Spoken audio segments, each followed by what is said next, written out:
On the one hand, we have a French entrepreneur who has been building the ChibiPhoenix studio for more than 2 decades now here in Bulgaria, and he's turning hustle and bold ideas into a way of life.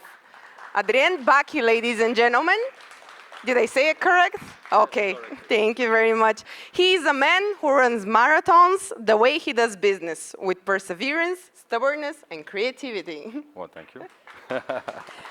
And then, on the other hand, we have a game designer whose path started in France and goes through Castlevania and Dungeon Hunter to reach epic battles in Total Wars. You can definitely tell that I have no idea what that means, but I'm pretty sure it's very impressive.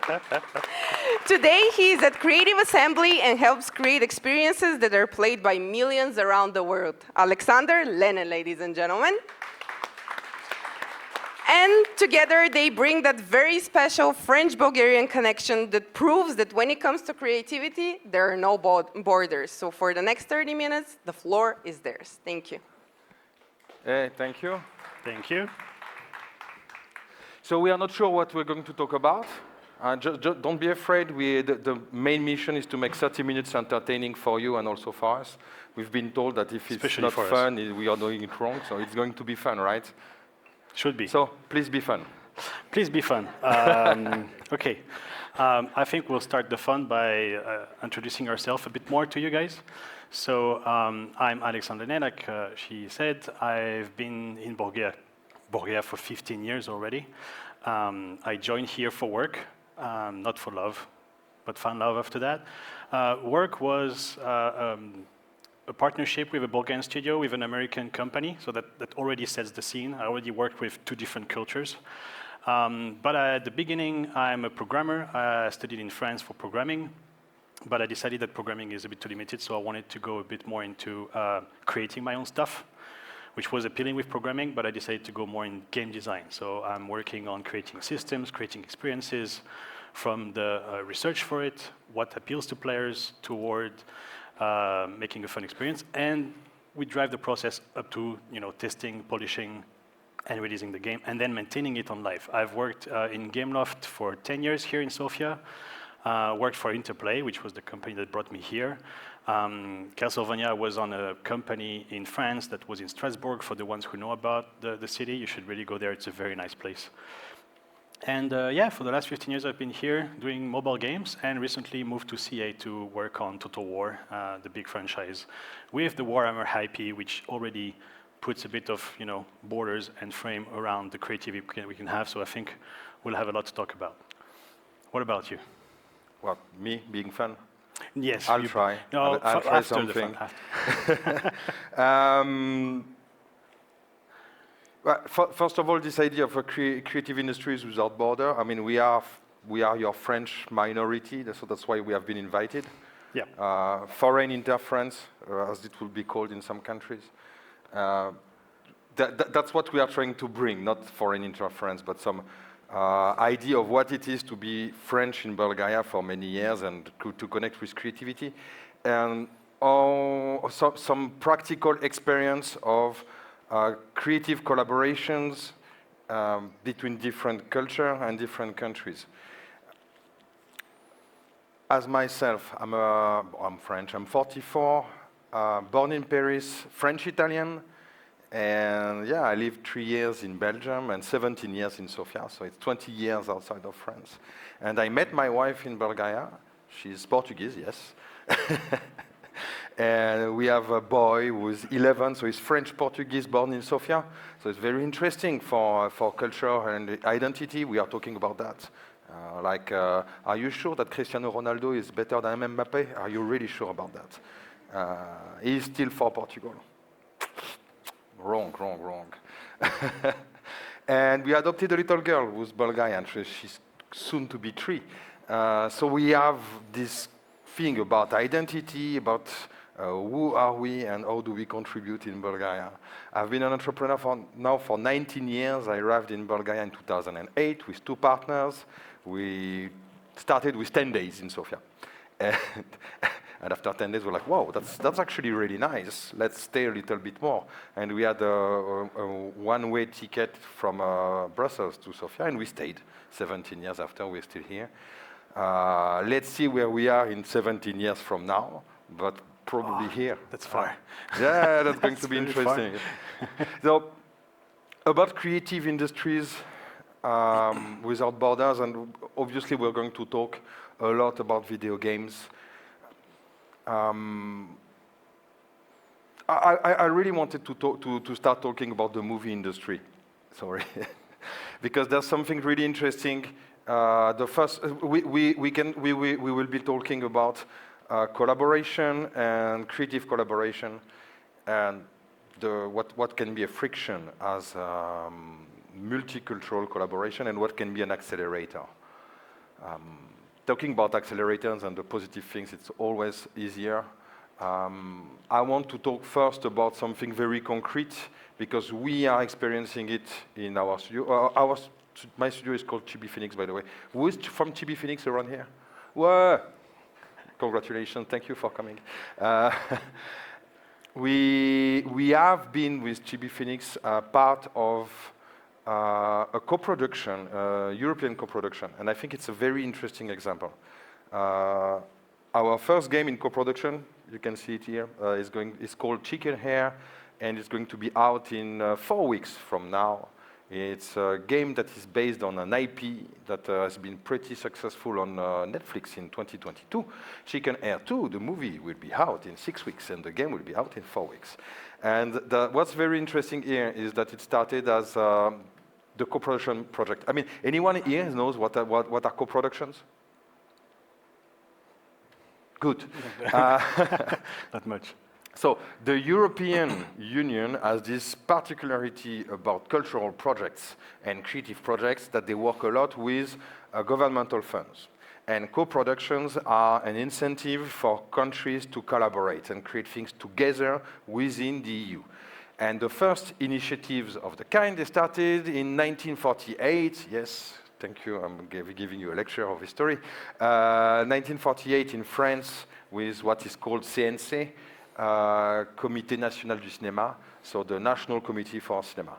And such initiative also started at the same time in Germany, and they really pushed for collaboration between Germany and France. And then it has extended to different models, and it started with cinema. So the cinema industry is really heavily subsidized in European Union, sorry. And it evolved to let's subsidize the video game industry as long as we have co-production between different studios from different countries. That's how we started with friends based in Belgium, and we got this funding, so it's €1 million approximately for making this game based on an IP. And there's another game that will be released like that, and it's really interesting not only to get the money, right? It's because of the collaboration between French-speaking Belgians and French-speaking French in Bulgaria. It's fairly easy. But you have a lot of these co-productions that go very wrong. And you will hear a lot about, because it's like hundreds of millions of budgets that are deployed like that. And for example, you will hear a lot of French people complaining about the co-production with the German people, that is so tough. They're like, we don't understand them, they don't have the same mentality, they want this and that and that and that, and they go for lunch and they don't eat food, and it's weird. And the Germans, they will be also have their batch of complaints. So here we have on one hand this idea of creative with or without border. There's incentives for collaboration, for getting together, for getting creative together. At the same time, you have a lot of friction. Do you have some examples of good collaboration, let's say? Good international collaboration in one of the companies that you've been working with? So good collaboration. Yeah, I mean, when I was in Gameloft, we had a lot of studios in very different countries. We had them in the Philippines, we had them in India, in France, and in Quebec. Quebec being still French-speaking, but completely different culture. So that's already a bit of a difference. And you realize very fast, like the kind of things you can have as frictions. Being the first one is language, the other one is values, and then you have the work ethics. So those are three things. When they align, usually with the help of one central entity that kind of makes things go smooth between people and make sure that everything is understood, it works fine. And for us, it worked fine with a couple of projects that we had. A lot of the audio, animation, and other aspects of the game which are important for making a game feel engaging is done in Montreal. And usually we could explain things very easily, very like broad, and then trust them to deliver something very good. So that was the good part of it, because you can rely on outsourcing that is reliable, which is not always the case when you start to talk across your own country, like across the border of your own country. Even though the culture was different and potentially the expectations of what is something good can be different. Like in different countries, we have different bars of where we say something is good. One thing I like to point out here is that in France, we don't say things are good. That's not a good thing to say. Like if a cake is good, you're going to say, it's not bad. You know, we have a tendency to kind of lower a bit the expectation. So if it's good, it's already excellent. Here in Bulgaria, there's a lot of like, that's good enough. So that's kind of the same as that's not bad, but that's a different language. We had also some issues. So on the good side is that we can communicate easily, but when some of the guys were communicating with the French people who don't always have the same way of formulating questions, some of the frictions we had were on the emails, because this is asynchronous communication. You don't have the person in front of you, you don't see their face. And that can create some kind of tension where, for example, in France, we would say, can we do this? But the question is not, can we do it? Like, is it feasible? The question is like, do it. Let's do it. That's something, if we agree on it, let's do it. And that created a lot of funny moments where your reply is like, yeah, we can. And they're like, okay, so let's do it. Like, what? And I know we can. Why do you ask me? Why do you tell me we can? So this is the kind of thing that I've seen. And I've been, when I arrived here, because my first job was with Interplay, giving all the creative input to a local studio called Masted Studios. I don't know if any person from here, I think I saw a friend here who's from Masted. A lot of the discussion was trying to make everyone understand each other, what's the expectation. And so I was kind of the translator, trying to understand, hear how things work, and understand how they want the things to work, and try to translate this to the studio. And I think if you don't have someone like that in the studio or in a company that can potentially understand the other, maybe send them for 3 months in the country, it creates a lot of unnecessary friction. So it's good to kind of have exchanges. In some big studios, like Gameloft, like Creative Assembly, they encourage people to travel between studios. And that's very good to kind of get to know the people you work with, which are not from the same country as you. So if you work in such studios, I encourage you to ask to go and travel, to go see what the others are doing on the other side of the Atlantic Ocean or in India. Thank you. As a general reflection, this idea of creative industry without borders, we can ask ourselves, okay, what does it mean? It's a very broad topic. There's this general idea that borders are bad. And I think for creativity, it's paramount to remove the borders if you want to really be creative. There's always this conversation of should you be entirely creative or should you be creative inside the box or with constraints. Constraints are good if they are mastered, but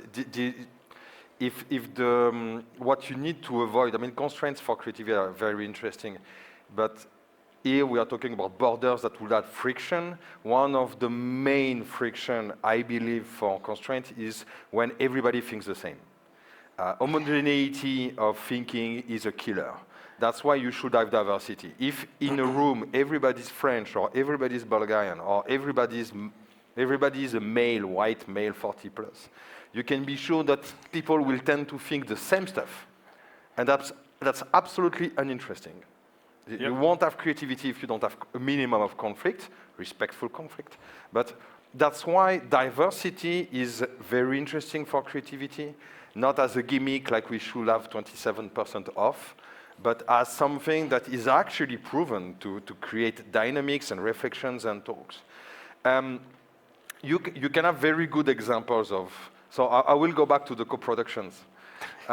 In the co-productions, I think one of the most interesting results of European Union co-production that are incentivized by business, okay, and business and geopolitics, and we want to be at peace and collaborate instead of being each other in our little country. But then, in terms of creativity, I guess that some of you have seen on TV the channel called Arte. Arte has a lot of very interesting productions. They are subsidized, so this is why they have a lot of freedom, and they create stuff that are weird, like weird. But also very interesting. So I think this is an example of a success of cross-border collaboration that is leading to something that is free and actually creative. And if you want to go to the opposite, so the friction between different culture, I think the ultimate friction that we've had is when we have been collaborating with Asian companies. Every time we talk about collaboration with Asian companies, I'm sweating like cold sweating. It's terrible. It's always wrong.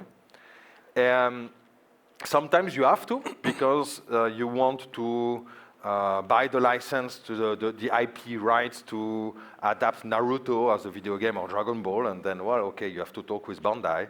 And when you do, it's going to be brutal because the way I mean, typically Asian and especially the Japanese, they will add tons of friction, and the concept of creativity inside of an IP is dead.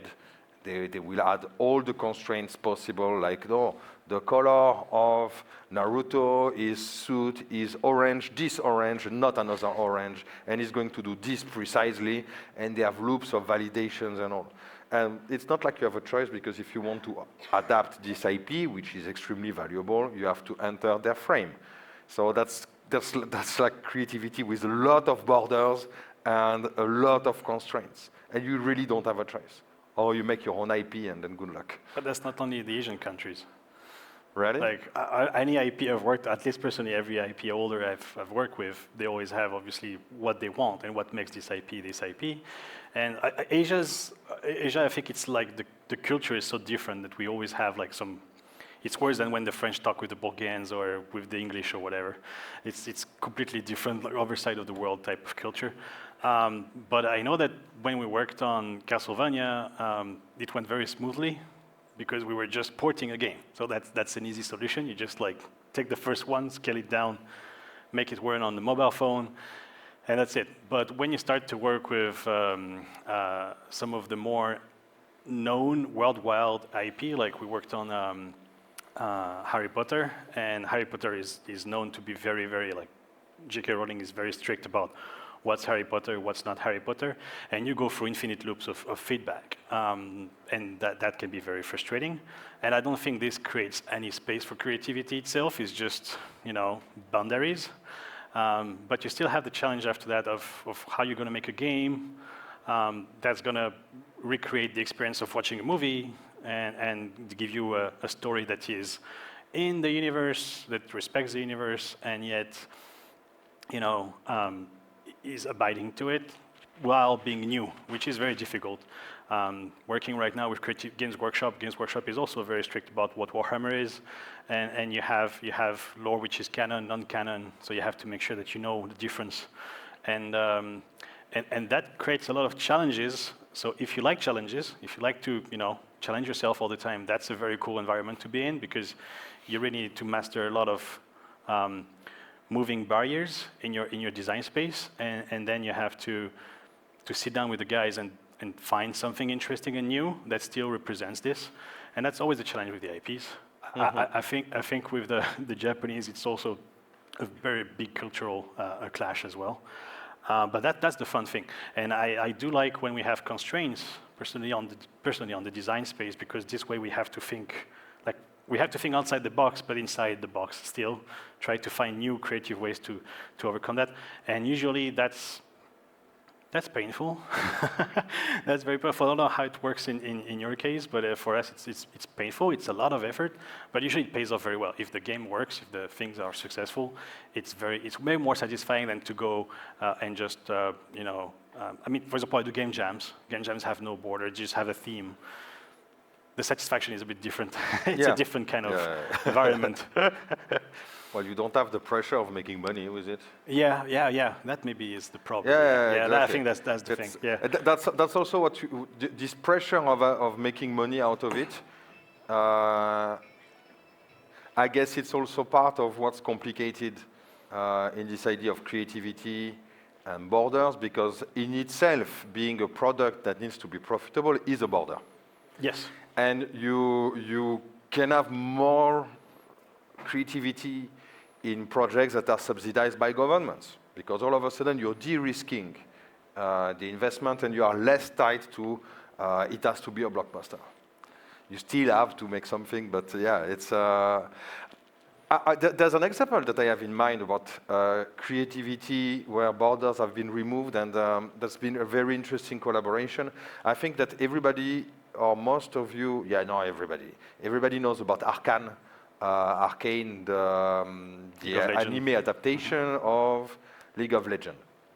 And I got the chance to attend in San Francisco in GDC a panel organized by the CEO of Fortiche, the French studio that made the 3D adaptation of Arcane. And he was explaining the collaboration with Riot and how it went with League of Legends and how they've been collaborating and the level of freedom that they got without being full crazy freedom, but there was a high level of trust and collaboration between the San Francisco studio and the studio from Paris. We are talking about a transmedia experience that is a transmedia adaptation. And they adapt, if we have to, we were talking about the Japanese and how you're going to collaborate with a Japanese studio that starts with an anime or a manga or a movie, how you make it a video game. And typically they will give you zero creativity and they will just constrain you because they want it to be very close to what the master, the sensei, has created. And it's very cultural. The respect of the master is huge. And I think the American mentality, maybe to a certain extent the French mentality, we are more open to the collaboration and to the transformation. That's also why you see that the Marvel movies and the Marvel video games, they have very large differences. You don't see that in Harry Potter, of course. The owner, she still wants to control. Maybe when she's dead. I mean, it's like the sensei, you know, it's the same. Yeah, she really wants to control her stuff. Yeah, because it has, has to be true to the thing and make money, obviously. In the case of Arcane, I think they really had this idea that that Riot, they really wanted to partner with creative people that would extend the universe. So not necessarily conform to the universe, but make it larger and make it bigger. And I think this is what made a difference. I think this is where it's been interesting. Do you think that because League of Legends was a game, so it was an interactive media already, transcribing the story from it into an animation movie was maybe easier because those two companies understood themselves better than if you take Harry Potter, like it's a book, then it becomes a movie, then it becomes a video game.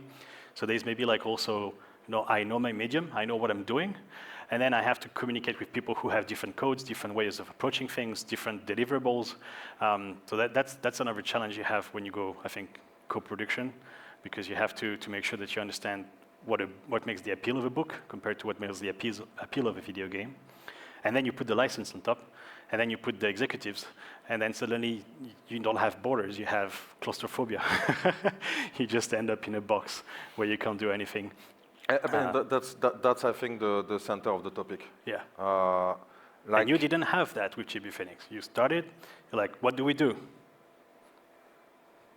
We always been obsessed with this idea of creative communities and how do we get to have people collaborate creatively.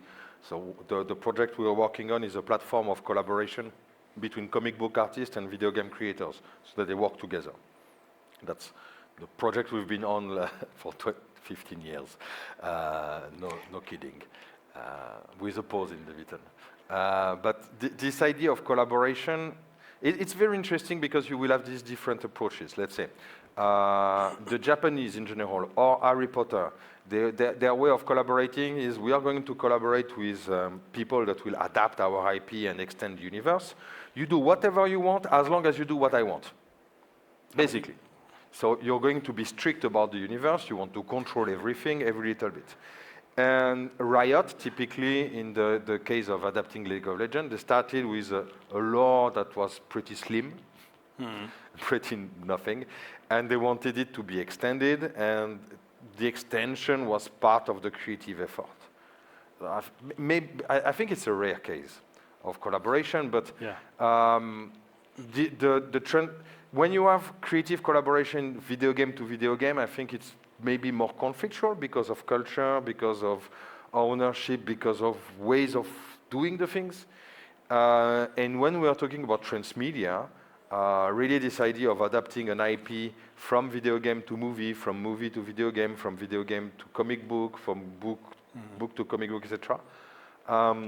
You need to think about the medium and are you going to extend or adapt? Or port. Who's the first transmedia? Who made the first transmedia experience? In which year?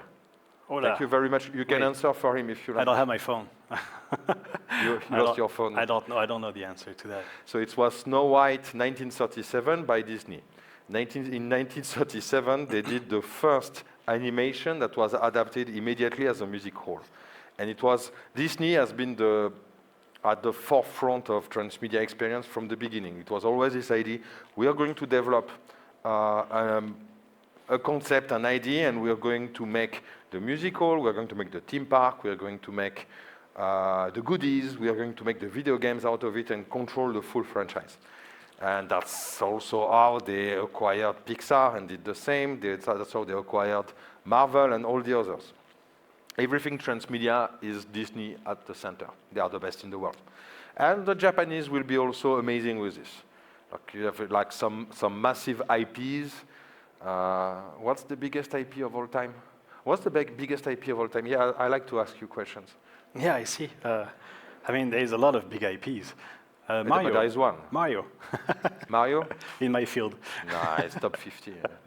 The number one IP of all time is Pokemon. It's $100 billion IP already, and it will continue. It's very transmedia, though. As a reference, Harry Potter is only 30 billion. Yeah. Small stuff. Marvel is only 30 billion. Hello Kitty is the number two, the second biggest IP of all time. And these IPs have been really built in this complete transmedia expansion from video game to goodies. I mean, Hello Kitty is even more into goodies. So Pokemon is what you play with your son, and Hello Kitty with your daughter, right? That's why you know the IP numbers. Yeah. You looked it up on Wikipedia one day. Or the opposite. Or the opposite. Yeah. But the transmedia is by nature forcing for different types of collaboration and creative collaboration. So do you want to have borders or remove borders? There's a very interesting case, because we've been talking with different IPs to work with them. We've been talking with Conan the Barbarian. Conan the Barbarian, they are actually very open to modifications and collaboration, because the IP of Conan the Barbarian is going to enter the public domain in 2 years. So they said we have 2 years to make more money out of it, because after that it's in the public domain. I was going to say it's old, but yeah, it's very old. Yeah, they said it will be the last movie of Arnold Schwarzenegger as the old king, not the young king. So, and they want to make more games and more IPs before it's in the public domain. And for this, they are ready to do a lot of different things. Okay, the Japanese, they don't want modifications. We've talked with the Fairy Tail, the guys that, so the Kodansha, that the guys that own Fairy Tail or Shaman King, and they don't want modification. But the people from Bethesda, what about them? all the Fallout and all, they are very open to modifications, and every creative communities that will get and just modify the IP and do whatever with it. It's actually part of their marketing. And some old colleagues of mine are dying by hearing this. Fallout 1 and 2. You have a few games that have been very open, for example, to modding. Yes. Total War is one of them. It's very, very moddable. You can do whatever you want with it, which is also a challenge for us to make sure that it's moldable so that it's still staying enjoyable, but it's moldable so you can do whatever with it, with the rules, with the balance we've done, but then still change it and still make sense. So you're the one putting the border on it? Yeah, for those kind of things, we do put the border, yes. How do you do it? Well, the borders have to be very far. So the way we do it is a lot of things have to be thought to be flexible and systemized so that they don't have, like you can't say we're going to have 5 abilities for this that will be active at one time. You need to say we're going to have X abilities. It can be 1, it can be 200, and the player can decide to add more slots for it. So you need to find ways to kind of limit that. Usually the best limitation is the size of your screen, because at some point you can't scroll indefinitely to have 200 abilities on your character. So once you have more than 10, you start to be annoyed by it. So there are some user experience limitations, but the rest of the game is like very, very moddable. Some of the things we decide are too core, too important for the game to run properly, to expose it to everyone, and to have them modify it, because it would be like having your character fly completely and stuff, it would be problematic. So we have some limitations there. But the rest is mostly about like user experience limitations and relying on the fact that people will not go completely crazy on it. Spoiler alert, they do. Usually people do. But yeah, that's true. We do sometimes put borders on the systems. I'm sorry, I think we got a sign. It was 1. Yes. Does it mean that we are number 1? No, You like 1 us minute. very much? Maybe we Okay. can have, I don't know if it's part of the thing to have some questions, or if anyone has questions to ask us, we can maybe answer them. I think they are burning. I can for- definitely support with the questions if we have 1 or 2, because then we have to transform Yeah. the space. So does Transform. anybody want They are to be burning brave with enough to ask a questions. question? I'm a little short-sighted, so I can't see. Okay, I'm coming. Woo! That's my workout for the day. There you go. Allez, attends. Attends, il y a la question aussi. Eh oui, attends. Ouais. Selfie moment. On en profite, quoi. Let's go. I wanted to ask, how do you even begin to find leads in order to create these kinds of collaborations with, as you mentioned, different cultures and such famous IPs? Is it like, how does the communication start, and generally how it's going to work, like the whole beginning of it? I think that's for you mostly, because I'm not on the forefront For of this. IP collaboration, you start with what do you want to do as a game. There's a market for IPs. There's different conferences where you can meet everyone that is interested in selling an IP, renting an IP, collaborating on an IP. You can talk directly to the IP owners. Like we are currently in direct talks with a big French, so the French Harry Potter, it's called Tara Duncan. The lady, Sophie, she sold 100 million books, so it's not small. But it was very famous between 2003 and 2012. Now it's less famous, so they are very open for collaborations. And they have trouble financing the season 2 on Disney Plus because they need $20 million, and it's quite difficult. So they are open for game collaboration on the IP. That's direct contact. Either you can find agents. You have agents that their job is full-time to license IPs and make the deals. And I mean, there's even some IP marketplaces where you can see that if you want to make this Japanese game, it will cost you between 500K and 1 million just to pay for the IP. But some very weird, there are some like songs of the 80s that you can do the IP for video game for $10,000. Might not be really interesting, but you can negotiate IPs for musicians and sport athletes, and anything. You have professionals for this. You just need to ask to know where to ask. And I would say that we can continue with the questions outside Yep. in the networking part, or again, I'm speaking for you at the after party tonight at Sofia Live Club. Let's do Once that. again, a big round of applause. Thank Thank you. Thank you, guys. Thank you very much.